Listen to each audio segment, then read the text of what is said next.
Hi friends, welcome back.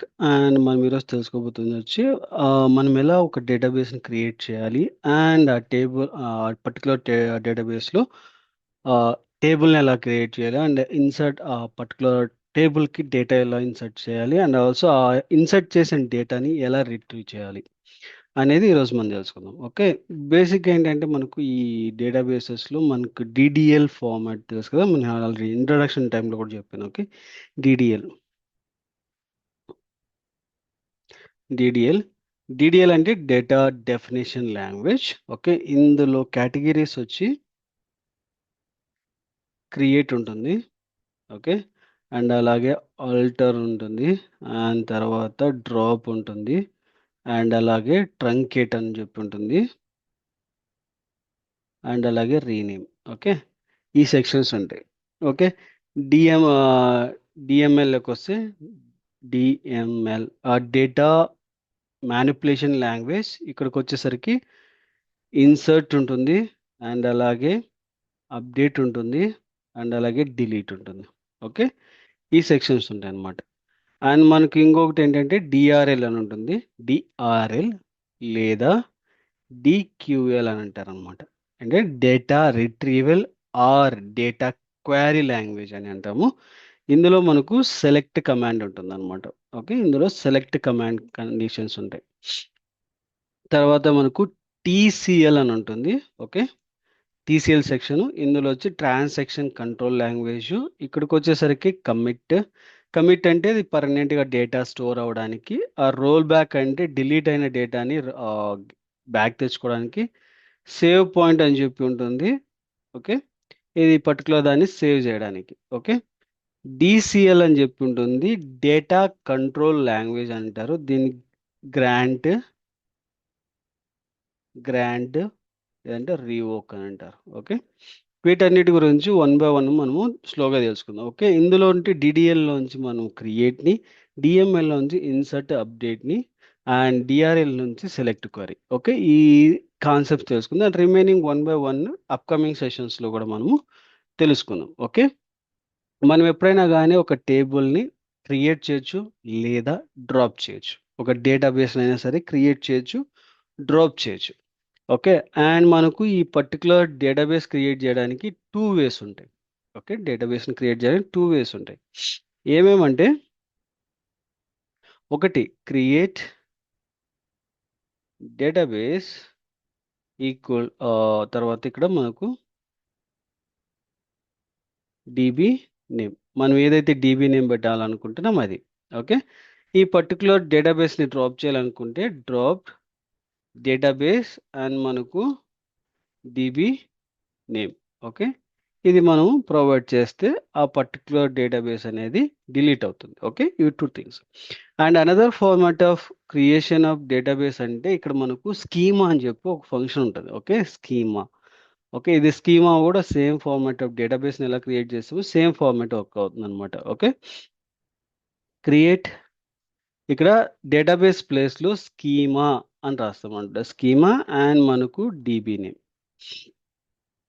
ఇలా రాస్తాం. Even drop టైంలో కూడా drop schema and dB name. Okay, ఇలా ప్రొవైడ్ చేస్తే మనకు ఆ పర్టికులర్ది మనకు డిలీట్ అవుతాయి అన్నమాట. ఓకే, ఎలా చేస్తాము క్రియేషన్ అనేది చూద్దాం ఇప్పుడు ఇక్కడ. ఓకే, సారీ,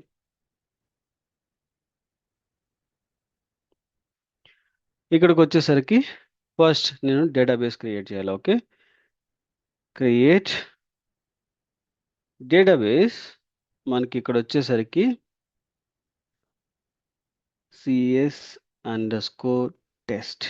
ఓకే, ఇది నా డేటాబేస్. ఓకే, దీన్ని మనము సెలెక్ట్ చేసుకోవాలి. ఓకే, సెలెక్ట్ చేసిన తర్వాత మనకి ఇక్కడ ఈ పవర్ బ్యాంక్ ఉంటుంది కదా, ఈ పర్టికులర్ దాన్ని యూజ్ చేస్తే మనము ఎగ్జిక్యూట్ చేయొచ్చు అనమాట. ఓకే, మనకు ఒకవేళ స్టాప్ చేయాలనుకుంటే ఇది. ఓకే, స్టాప్ చేసేస్తుంది టోగల్. ఓకే, ఇక్కడికి వచ్చేసరికి అది స్టాపింగ్ కేర్ అని మనకు ఆ పర్టికులర్ది మనకి ఇమీడియట్గా ఎగ్జిక్యూట్ అవ్వకూడదు అన్నా కూడా ఇది కూడా స్టాప్ చేయడానికి ఉంటుంది. ఓకే, ఇక్కడ చూడండి execution statement under the keyboard cursors. ఏదైతే ఇది పర్టికులర్గా అంటే ఇప్పుడు నేను ఇక్కడ పెట్టాను ఆ పర్టికులర్ కజర్ ఉన్న చోట మంది ఎగ్జిక్యూట్ అవ్వాలి అన్నప్పుడు ఈ పర్టికులర్ దాన్ని యూజ్ చేస్తాం. లేదంటే సెలెక్టెడ్ దాన్ని మాత్రం ఎగ్జిక్యూట్ చేయాలంటే ఈ పర్టికులర్ దాన్ని యూజ్ చేస్తాం అనమాట. ఓకే, వన్స్ మనం హిట్ చేసామంటే మనకి ఇక్కడ కమాండ్స్ ఎగ్జిక్యూట్ అవ్వడం జరుగుతుంది. ఓకే, ఇప్పుడు చూడండి ఇక్కడ create database CS testing and రో ఎఫెక్టెడ్. బట్ ఇక్కడ మనకు చూస్తే డేటా అనేది అంటే ఆ పర్టికులర్ డేటాబేస్ అనేది లేదు. మరి ఎలా అంటే ఇక్కడ రీఫ్రెష్ అనే ఒక ఐకాన్ ఉంది కదా, దీన్ని క్లిక్ చేశారంటే చూడండి CS_test అనేది మనకు వచ్చింది. ఓకే, అండ్ ఇక్కడ మనకి ఎక్స్పాండ్ చేస్తే టేబుల్ ఏం లేవు, వ్యూస్ ఏం లేవు, స్టోర్ పొజిషన్ లేదు, ఫంక్షన్ లేదు, ఏవీ లేవు. ఓకే, మరి ఎలా వీటిని టేబుల్ క్రియేట్ చేసుకోవడం అంటే టేబుల్ క్రియేట్ చేయడానికి కూడా ఒక కమాండ్ ఉంటుంది. ఓకే, ఆ పర్టికులర్ దానికి కూడా వాడుకోవచ్చు. లేదు నాకు ఆల్రెడీ ఒకవేళ టేబుల్ క్రియేట్ చేసేదానికన్నా ముందు ఇంకోటి ఏంటంటే సమ్ టైమ్స్ మనము డేటాబేస్ ఉందో లేదో తెలియదు. సమ్ టైమ్ సారీ, బట్ నేను ఆ టైంలో నాకు ఆ పర్టికులర్ టేబుల్ నేమ్ ఉందా లేదా అని చెక్ చేయాలి. ఓకే, ఆ టైంలో నేను ఎలా చేస్తాం. ఓకే, ఇప్పుడు చూడండి ఇది create database. Okay, if not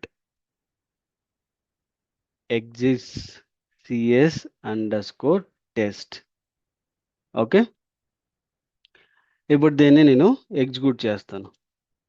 చూడండి ఇక్కడ మనకు create if not exist one row affected one warning create test database exists. Okay, అంటే అక్కడ మనకు ఆల్రెడీ ప్రెజెంట్ అయింది. మనకి రీఫ్రెష్ చేస్తే మళ్ళీ క్రియేట్ అవుతుంది. ఓకే, ఇప్పుడు అదే దానికి నేను 1 పెడతాను. ఓకే, 1 పెట్టేసి మళ్ళీ ఎగ్జిక్యూట్ చేస్తాను అదే కమాండ్ని. చూడండి one row is affected. Okay, no warning. ఇప్పుడు మనం రీఫ్రెష్ చేస్తే చూడండి CS టెస్ట్ వచ్చింది, TS1 వచ్చింది. ఎందుకంటే అక్కడ మనకి ప్రెజెంట్ అయి లేదు. CS_test1 అనేది ప్రెజెంట్ అయి లేదు డేటాబేస్లో, అందుకోసం అది మనకు చూపిస్తుంది. ఓకే, మనం దీన్ని ఇప్పుడు డ్రాప్ చేద్దాం. Okay, drop database CS_test1 and లాస్ట్లో సెమీకోలన్ అనేది మ్యాండేటరీ. ఓకే, అండ్ ఎగ్జిక్యూట్ మనకు గాన్. ఓకే, లైక్ దిస్ మనం చేసుకోవచ్చు అనమాట. ఓకే, ఇప్పుడు CS_test అనేది ఉంది. ఈ పర్టికులర్ దాన్ని మనము క్రియేట్ చేయాలి, ఒక టేబుల్ని క్రియేట్ చేయాలి. ఒక టేబుల్ క్రియేట్ చేయడానికి ఎలా ఉంటుంది అంటే ఇక్కడ మనకు క్రియేట్ అనే ఫంక్షన్ వాడతాం. ఓకే, క్రియేట్ మనకు టేబుల్ కాబట్టి టేబుల్. ఓకే, తర్వాత ఏ పర్టికులర్ నేమ్ అయితే క్రియేట్ చేస్తామో అది టేబుల్ నేమ్. ఓకే, అండ్ ఇక్కడికి వచ్చేసరికి మనకు ఫార్మాట్ ఆఫ్ స్ట్రక్చర్స్ ఉంటాయి అన్నమాట. ఓకే, ఏంటి మనకు ఆ ఫార్మాట్స్ ఉంటాయి అనేది మనం చేసుకోవాలి. అంటే కాలమ్స్ ఏమేం కాలం కావాలి, ఆ పర్టికులర్ కాలంకి డేటా టైప్ ఏంటి అనేది డిఫైన్ చేయాలి. అప్పుడు మనకు ఈజీగా వర్క్ అవుతుంది అనమాట. ఓకే, మరి ఇప్పుడు ఇందులో ఎలా చేస్తాం. ఓకే, ఇప్పుడు నేను కాలం 1 అని పెడతాను. ఓకే, సమ్ ఇంట్ ఫార్మాట్ మామూలుగా తీసుకుందాం. Okay, and column 2 okay varchar అన్నా కూడా ఒకటి డేటా టైప్ అనమాట. ఇది ఒక స్ట్రింగ్ ఫార్మాట్ ఆఫ్ డేటా అని కానీ ఏదైనా కానీ స్టోర్ చేస్తుంది. ఓకే, మార్క్స్ నాకు ఇంట్ అగైన్. ఓకే, ఇట్లా మనకు పెట్టొచ్చు. మార్క్స్ కాదు, కాలం 3.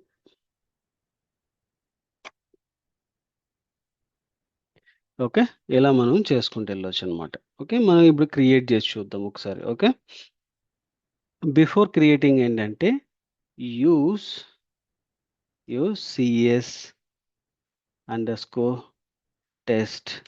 ఓకే, ఇది యూజ్ చేయాలి. ఎందుకంటే మనం ఆ స్పెసిఫిక్ డేటాబేస్ని మనం యూజ్ చేసి రన్ చేస్తున్నాం అనే దానికోసం. ఓకే, చూడండి ఎఫెక్ట్ అయింది 0. బట్ ఏంటంటే మనం ఆ స్పెసిఫిక్ డేటాబేస్ని వాడుతున్నాము అండ్ క్రియేట్ చేయడానికి అని చెప్పి మనం రాస్తున్నాం అనమాట. ఓకే, ఇప్పుడు క్రియేట్ అండ్ టేబుల్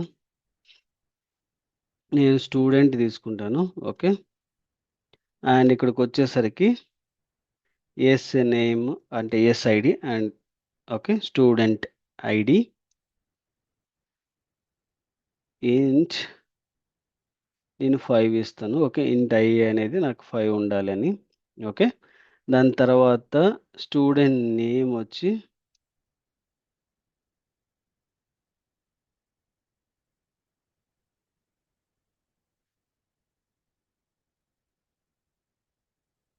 varchar 50 లేదంటే 20 కూడా ఇవ్వచ్చు.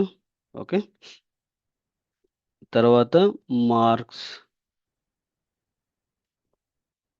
ఇంట్ 5. ఓకే. ఇది మన డేటాబేస్ క్రియేట్ చేయడానికి. ఓకే. ఇప్పుడు ఇది క్రియేట్ చేస్తే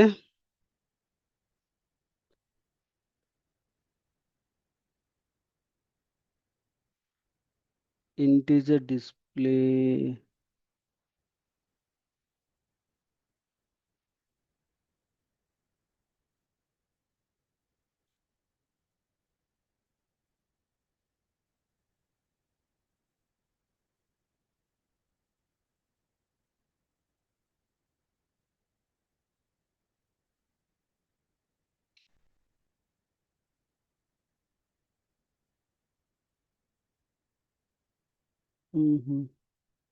student already exist. Okay, sorry, ఇక్కడ మనం రీఫ్రెష్ చేయలేదు. Sorry, it's already created. Okay. Small ఇంటే, క్యాపిటల్ ఇంట్ ఏం అవసరం లేదు, స్మాల్ ఇంటే కూడా వర్క్ అవుతుంది. ఓకే. ఇప్పుడు దాన్ని మనం క్రియేట్ చేసామా లేదా అని చూడాలి. ఓకే. Describe student. ఓకే. ఈ టేబుల్ని డిస్క్రైబ్ చేస్తున్నాం. డిస్క్రైబ్ అంటే డిస్ప్లే చేయడానికి అనమాట. ఓకే. చూడండి, మనకు 3 కాలమ్స్ మనం క్రియేట్ చేసిన 3 కాలమ్స్, దానికి సంబంధించిన 3 కాలమ్స్ కూడా ఇవి మనకు రిటర్న్ అనేది చేసింది. ఓకే.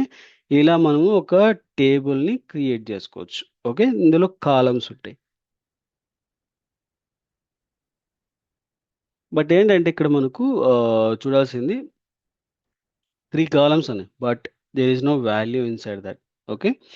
బట్ మనకు వాల్యూ లేకపోవడం వల్ల డిఫాల్ట్గా ఏంటి, నల్ అనేది డిస్ప్లే అయింది. ఓకే. ఇప్పుడు దీనికోసం మనము ఇన్సర్ట్ చేయాలి. ఓకే. ఒక రికార్డ్ని ఏదైనా సరే ఇన్సర్ట్ చేయాలి. ఇన్సర్ట్ చేస్తే మనకు ఆటోమేటిక్గా మనకు వస్తాయి. ఇన్సర్ట్లో చాలా డిఫరెంట్ వైరసెస్ ఉంటాయి. ఓకే. డిఫరెంట్ వేరియేషన్స్ అన్నమాట. ఓకే. ఫస్ట్ వేరియేషన్ కింద తీసుకుంటే ఇన్సర్ట్ ఇంటూ స్టూడెంట్. ఓకే. ఇప్పుడు మనకు ఇక్కడ ఏమేమి ఇచ్చాము, SID, S name and marks. Okay. ఇవి ఉన్నాయి. అండ్ దీని తర్వాత మనకు వాల్యూస్. ఓకే. పర్టికులర్ దానికి మనకు వాల్యూస్ అనేది కావాలి. ఓకే. నేను ఇక్కడ ఏం చేస్తున్నా, ఇంటి కాబట్టి 1. ఓకే. అండ్ అలాగే నేను లుక్కి అండ్ మార్క్స్ వచ్చి 50. ఓకే. ఇది ఒక ఫార్మాట్. ఇప్పుడు నేను దీన్ని ఇన్సర్ట్ చేస్తామంటే ఎఫెక్టెడ్. ఓకే. చూడండి, మనకు 1 రో ఎఫెక్టెడ్. ఓకే. మన ఇంకో డిఫరెంట్ వేరియేషన్ మళ్ళీ చూద్దాం ఇంకోటి. ఓకే. అండ్ మన నెక్స్ట్ కండిషన్లో మనం సెలెక్ట్ కూడా చూడాలని. ఓకే. మనం సెలెక్ట్ రిట్రీవ్. ఓకే. మనం ఇప్పటివరకు ఏం చేసాం, క్రియేట్ డేటాబేస్ చేసాం అండ్ టేబుల్ చేసాం, ఇన్సర్ట్ చేసాం. ఇప్పుడు రిట్రీవ్ డేటా చేయాలి. ఓకే. రిట్రీవ్ డేటా చేయడానికి మనకి ఏంది, మనకు సెలెక్ట్ కండిషన్ ఉంది. ఓకే. కాబట్టి మనం ఏం చేస్తామంటే ఇక్కడ సెలెక్ట్ స్టార్ ఫ్రమ్, స్టార్ అంటే మొత్తం టేబుల్లో ఉన్న ఆల్ కాలమ్స్ కూడా కావాలి అని చెప్పి స్పెసిఫిక్గా మనం ఇండికేషన్ చేస్తున్నాం అనమాట.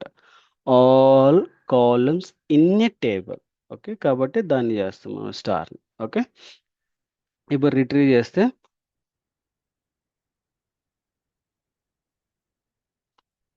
ఎర్రర్ ఎందుకు వచ్చిందంటే, దాన్ని ఇక్కడ మనం సెమీకోలన్ యాడ్ పెట్టలేదు, అందుకోసం ఎర్రర్ వచ్చింది. ఓకే.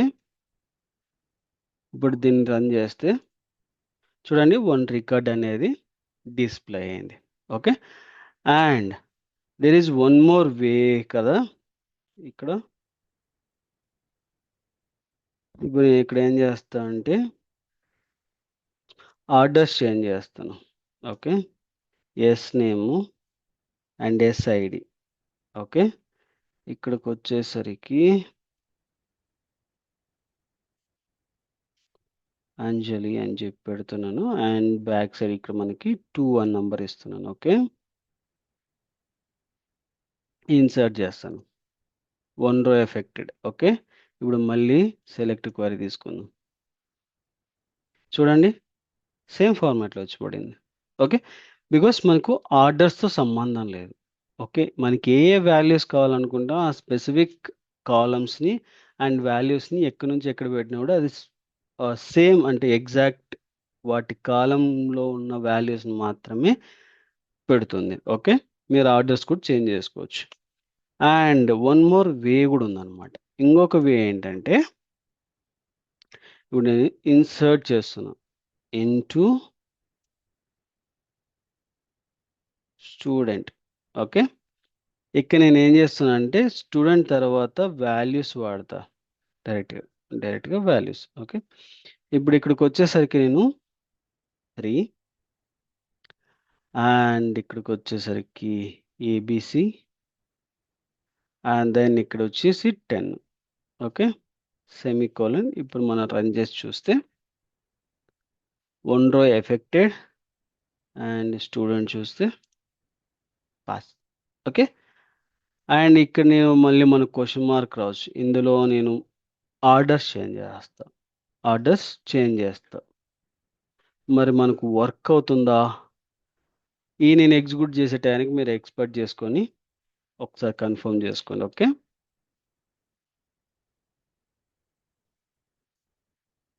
అవలా ఎందుకు మీరందరూ అవుతుంది అని అనుకుంటారు. ఓకే, కాబట్టి ఇక్కడ రాదు, ఎర్రర్ వస్తుంది. ఎందుకు వస్తుంది? బికాస్ పైన మనము ఫస్ట్ మనకి ఏ ఏ కాలమ్స్ కావాలో ఆ స్పెసిఫిక్ కాలమ్స్ని డిఫైన్ చేసాం అండ్ దాని వాల్యూస్ని ప్రొవైడ్ చేసాం. కింద ఏంటంటే మనము ఆర్డర్ స్పెసిఫై చేయలేదు. ఓకే, అంటే కాలం నేమ్స్ అనేది స్పెసిఫై చేయలేదు, డైరెక్ట్గా వాల్యూస్ డిఫైన్ చేసాం. ఈ టైంలో ఏమవుతుందంటే బై డిఫాల్ట్ ఏబిసి అనేది ఎస్ఐడి కింద తీసుకుంటుంది, ఎందుకంటే ఎస్ఐడి స్టార్టింగ్ పొజిషన్లో ఉంటుంది కాబట్టి.